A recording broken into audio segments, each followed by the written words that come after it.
السلام عليكم ورحمة الله وبركاته. صباح الورد يا صباح الفل يا صباح الياسمين على كل حبايبي الحلوين اللي مشتركين، واللي مش مشترك معانا يشترك ويفعل زر الجرس عشان يوصل كل جديد من قناة يوميات نانا. قبل أي حاجة كده تعالي صلي على النبي وزيدي النبي صلاة واستغفري الله، وخشي على الفيديو اللي احنا هندخل فيه في مطحنة يا جدعان. بصوا، دايما بحاول الفترة دي اعمل لكم مقدمة دايركت كده على طول عشان الكلام يطلع من القلب يدخل القلب. انا بحبكم في الله، وحابة اقول لكم كل سنة وانتم طيبين. سنة جديدة سعيدة عليكم وعلينا، امين يا رب العالمين. تدخل سنة جديدة كده بخير وفرحة وصحة وستر وسعادة ليكي وليا ولأمة محمد جميعا.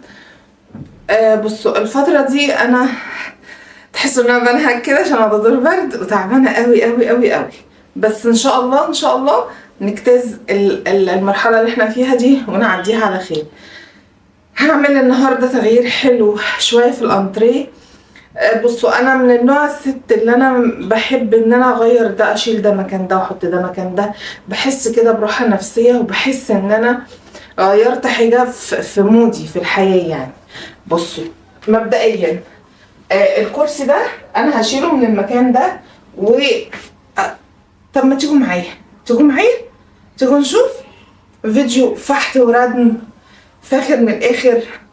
مش عارفه اقول لكم ان انا النهارده اصلا هشتغل ازاي، بس انا نزلت البرد مخلياني مش قادره. بس دايما احنا ستات اقوياء جدا وبنحب نعمل كل شغل بيتنا بايدينا، لان محدش هيساعدك صدقيني. حتى لو جبتي حد، اولا انا مش بحب اقطع رزق حد. ربنا يرزق كل ست او كل واحده بتجتهد علشان تشتغل في بيتها وعلشان تساعد ابو ولادها او تساعد ولادها. لو زي كده ربنا يكون في عونك، ام واب في نفس الوقت.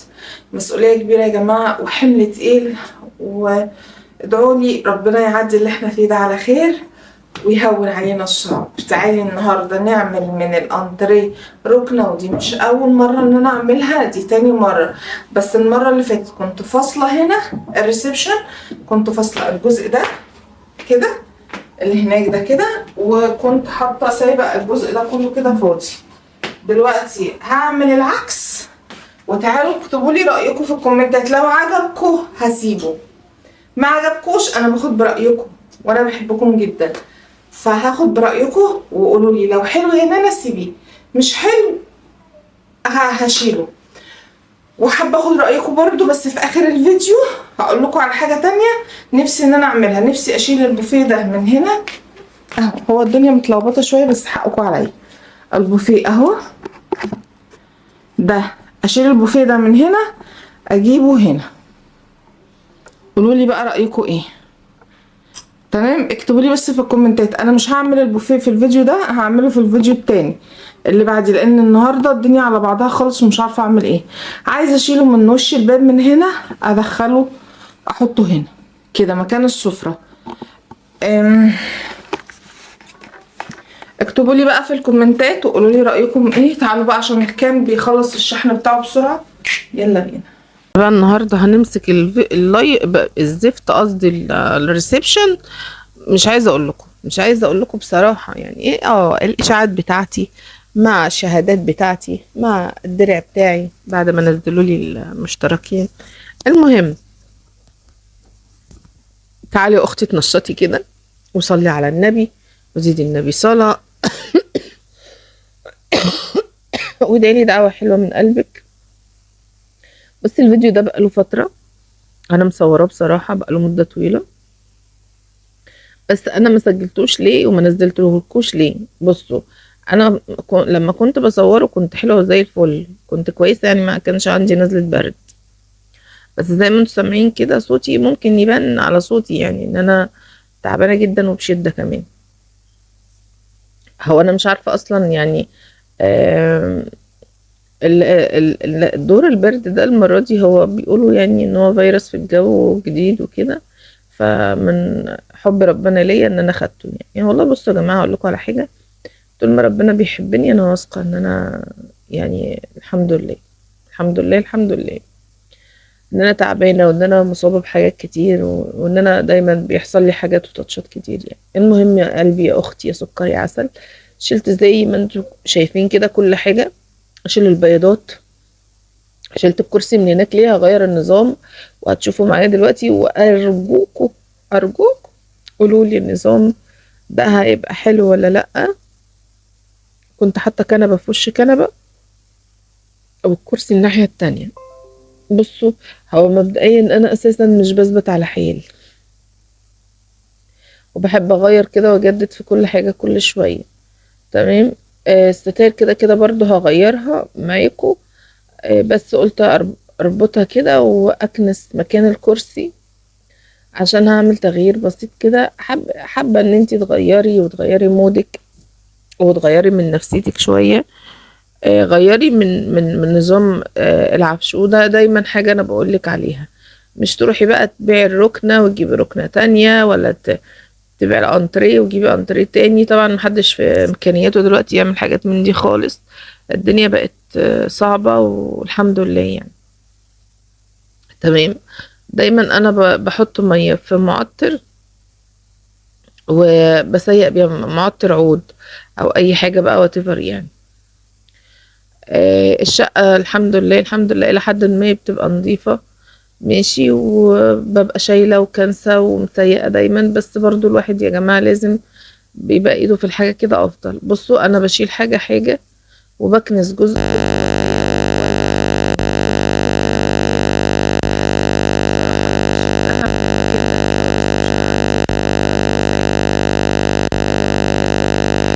يعني انا ذوقي بس. وهجيب الكرسي ده هنا جنب الكنبة. هو برضو هيبقى نظام زي نظام ركنة كده يا جماعة، بغيره دايما. نظام ركنة. اولا هو الانتريه ده جميل جدا، قباني ده مشهور جدا ومعروف، انتوا كلكم اكيد عارفينه يعني. ف حاجته جميلة ونظيفة والله هو بصراحة كويس. بس هو انا حاسة ان هو بدأ يهبط شوية التنجيد بتاعه. بس انا لما كلمتهم طبعا حطوا سعر مبلغ وقدره يعني التنجيد. المهم حطيت الكرسي جنب الكنبة كده، يعني زي نظام تقولي مثلا ركنة اهو. ودي مساحة كبيرة خالص اهي. ورجعت بقى اكنس تاني. انا مش عارفة برضو في المونتاج بدأ يسرع تاني في الفيديوهات ليه. الاول كان المونتاج حلو وما كانش بيبقى فيه تسريع في الفيديو وكانت الدنيا بتبقى كويسة. محمد، فانا هسأله وانا معاكم لان هو اللي يعني بيمنتج بصراحة. كل مرة اقول له بصراحة مرارا وتكرارا يعني انتوا تشتكوا من حتة تسريع الفيديو، وده بيبقى غصب عني والله. لان الفيديو بجد يا جماعة بيبقى مدته طويلة. زي ما انتوا شايفين مش بسيب حاجة مكانها، بشقلط الشقة كلها شقلب الشقاليب. بصوا النهاردة هيبقى فيديو لذيذ وجميل بقى، وفرش سجاد جديد ودنيا جديدة وحاجات جديدة. بصوا احنا الفيديو فيه جديد وقديم. القديم الانتريه بتاعي زي ما هو، والجديد السجاد. وشوفوه قولوا لي رأيكم فيه برضو بعد الفرش ان شاء الله. شير وتكبيس شير يا خراشي انا من قعدتي على التيك توك كل شويه اقول تكبيس. شير يعني شيروا يا جماعه، سبسكرايب في القناه بالله عليكم. وصلي على الرسول دايما واستغفري ربنا اكتر واكتر. صدقيني والله العظيم الاستغفار بيغير الاقدار. ودايما الواحد فينا او الواحده فينا بتحس بملل وزهق وحاجه بتبقى في حياتك صعبه، بتبقي متضايقه من حاجه، بتبقي زعلانه من حاجه، بتبقي نفسيتك مش احسن حاجه. فحاولي ان انت تغيري من مودك. تطلعي من اللي انت فيه ده ازاي؟ بالاستغفار والصلاه على الرسول اكتر واكتر. الواحد فينا ملوش غير ربنا، وربنا هو الوحيد السند والظهر لينا كلنا مش لحد معين. تمام.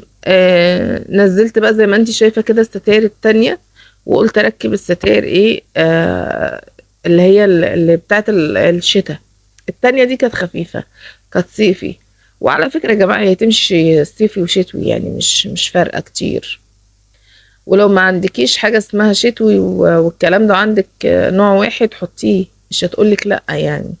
يا جماعة احنا في فترة اللي عنده اي حاجة ما يحاولش ان هو يفرط فيها، ويحافظ عليها واهتمي بحاجتك وحافظي عليها كويس جدا. انا في حد قال لي دايما تحطي تكفني الانتريه وتحطي عليه بياضات وتحطي عليه حاجات. اه يا جماعة حط عليه الانتريه ده دلوقتي بحوالي بحاجة و40,000، يعني داخل في 50,000 جنيه. فما اظنش ان في حد يقدر يجيب تاني زي كده دلوقتي. تمام. والناس ربنا اللي علم بيها وحده، يعني انا مش عارفة اصلا الشباب دي هتتجوز ازاي. آه، كل شاب مش عارفة بصراحة هيبقى عامل ازاي في حياته، هيتجوز ازاي. بس اللي انا اقدر اقوله لكم يعني ربنا يقوي كل واحد وواحدة على اللي هم فيه. بعد ما خلصت حطيت الترابيزة دي في النص كده، ودلوقتي هشيل من عليها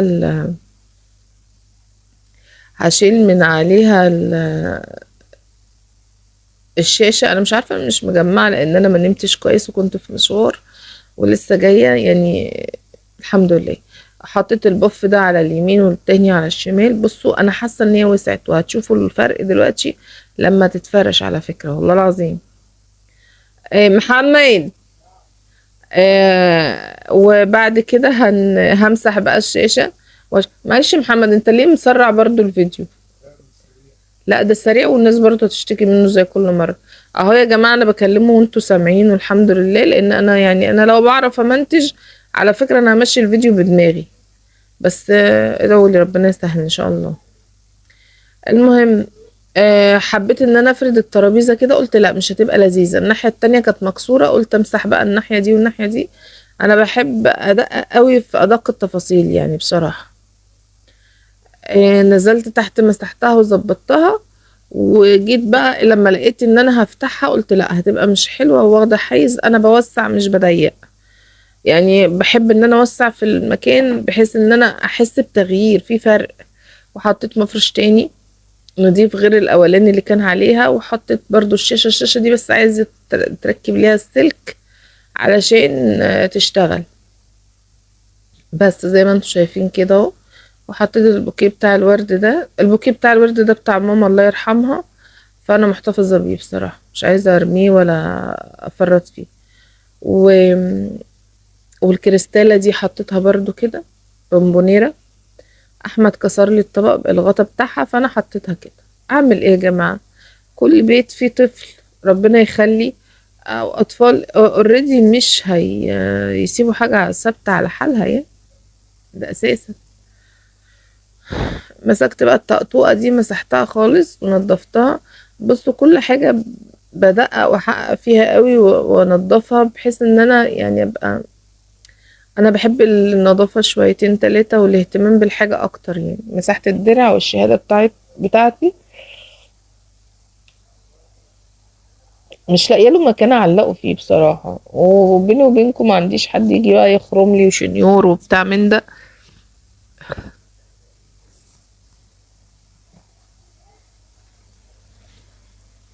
بس اهو يانا. وقلت برضو ادخل كده ايه الم شوية الغسيل اللي انا غسلاهم ومنشراهم. بصوا يا جماعة انا بحاول والله العظيم جاهدة، بحاول جاهدة ان انا يعني اشتغل في كل حاجة. على فكرة انا بعمل شغل كتير جدا ومش بصوره معاكم. يعني انا بعمل حاجات كتيرة جدا جدا ومش بصورها معاكم والله. كل ده انا خايفة ان انا اوقع الانتريه، يعني انا في امكاني ان أنا اطلع من فوقه، بس خايفة لان هو في النص ما فيش حاجة في النص ماسكاه. قلت ممكن اطلع بتقلي ده جايبه نصين. يا اختي برضو الحاجة غالية وانا كلابوزة، بعدين يقع يتكسر ولا حاجة حرام. عندي طقطوقة كده برضو ترابيزة من اللي هي الصغيرة دي، حطيت عليها آه، التابلو ده بس. وحطيت بقى زي ما انتوا شايفين كده. انا بحب ارتب كل حاجة يا جماعة مع نفسها يعني، على هادية زبادي. هتشوفوا النظام دلوقتي هيعجبكم جدا جدا جدا. الفيديو ده انا تعبانة فيه، بالله عليكم لايكات كتير وشير كتير وسبسكرايب في القناة. يا ريت اللي مش مشترك معايا كده يشترك ويفعل زر الجرس عشان يوصل له كل جديد. ولو بتحبيني اكتبي لي 3 4 5 6 10 كومنتات في كل فيديو انتي حباه. قولي لي رأيك في الفيديو ايه. شوفي الستارة من قرب من على قريب شكلها جميل جدا. الفواتح يا بنات، الفواتح الفواتح الفواتح. وحبيت احط الشال ده كده زي نظام الناس التركي، هما بيعملوا كده. انا شفته في يعني شفته شكله شيك جدا على فكرة. فاللي هيدي مع الفرش في الاخر هيدي شياكة كده. لازم في تطشاية صغيرة. الكوشانات دي بقى انا هظبطها والبس لها كوشانات تانية خالص. هظبط لكم الدنيا لان انا لقيت دماغي نصها اللي طاير فوق كده. بس قلت هخلص واظبط الزبلايت. مش جايه يا نانا، مش جايه يا نانا، انت جايبه الحيطه يا نانا يا موكوس. ماشي. بس فهعمل بقى حاجه حاجه كده، جزء جزء زي ما انتم شايفين. يعني بصوا يا جماعه، هقول لكم على حاجه. انا الفيديو ده مش هقول لكم ان انا عاملاه ورا بعض ورا بعض ورا بعض وكده، لا. انا كنت بقعد بريح في نص الفيديو كده لان بلاقي نفسي خلاص ان انا هنكت، مش قادره يعني بجد. بس بحط البيضات دي ليه دايما؟ عشان احمد بيبقى في ايده شوكولاته، بيبقى في ايده بسكوت، بيبقى في ايده حاجه ساندوتش. وده ريسبشن مفتوح يا جماعه. انا مش حاكمه الانتريه في اوضه وقافله عليه، تمام؟ لو في اوضه ومقفوله ومحكومه هشيل طبعا البيضات وهسيبه. وبعدين البيضات دي شكلها شياكه على فكره. كل اليوتيوبر بيبقوا بيحطوها على فكره. انا من قبل اليوتيوب ومن قبل شغلي على السوشيال ميديا وانا بحط البيضات دي عندي. مش جديدة يعني، مش متعلمها من اليوتيوب او حاجة جديدة عليا. لا، انا بحب احافظ على حاجتي من يوم ما اتجوزت. لبستهم الكوشنات الفرو الجميلة دي، عاطية شياكة وأناقة وألاجة. مش عايزة أقول لكم بجد والله العظيم حسيت بالدفى. دفيت شقتي ودفيت ولادي علشان احنا نفسنا. يعني الجو مش حلو خالص بالمرة يا جماعة، خالص خالص خالص بصراحة يعني. و الله المستعان. حاولي بقى ظبطي حالك، اي حاجة بيضة عندك حطيها. او انا ما انصحكيش انك تحطي يعني الوان غامقة او حاجة. بيضات فتحي، كل ما تفتحي فواتح فواتح فواتح. الفواتح حلوة صدقيني والله العظيم. بتغير من مودك، بتخلي نفسيتك احلى. والله اسمعي مني، بس اسمعي مني. شايفين ان انا عامله لكم مجهود جبار يا سعاد ويا حسناء في قلب الفيديو. يا بنات يا ستات يا اخواتي اللي بتتابعوني وبتشوفوني، قومي بسرعه صلي على الرسول واستغفري ربنا وامسكي كده بيتك. كلي حته حته فيه، روقيه وظبطي واعملي كل حاجه، بس واحده واحده على الهادي يا زبادي عشان ما تتعبيش وتجهدي ويبقى تعب عليكي. شوفوا بقى السجادة الجديدة يا ولاد حلو ازاي. خرشيه خرشيه خرشيه خرشيه نقراشي. قولوا لي بقى رأيكم. ماشي. اما افرش واخلص بقى الريسبشن كله انا هعوزكم تقولوا لي رأيكم ايه. عندي وسوسة نظافة يا ولاد. بس انا خلاص بيني وبينكم اقول لكم على حاجة، ان انا بدأت ازهق وامل من كل شوية انضف واعمل. السجادة دي كبيرة جدا على فكرة، كبيرة. فرشالي مكان كبير جدا في الانتريه. و... ونفس السجادة اللي هي دي في منها عاملة منها حتت صغيرة كده هحطها دلوقتي قدام البلكونة. هتشوفوا معايا كل حاجة، تصبروا بس كده معايا.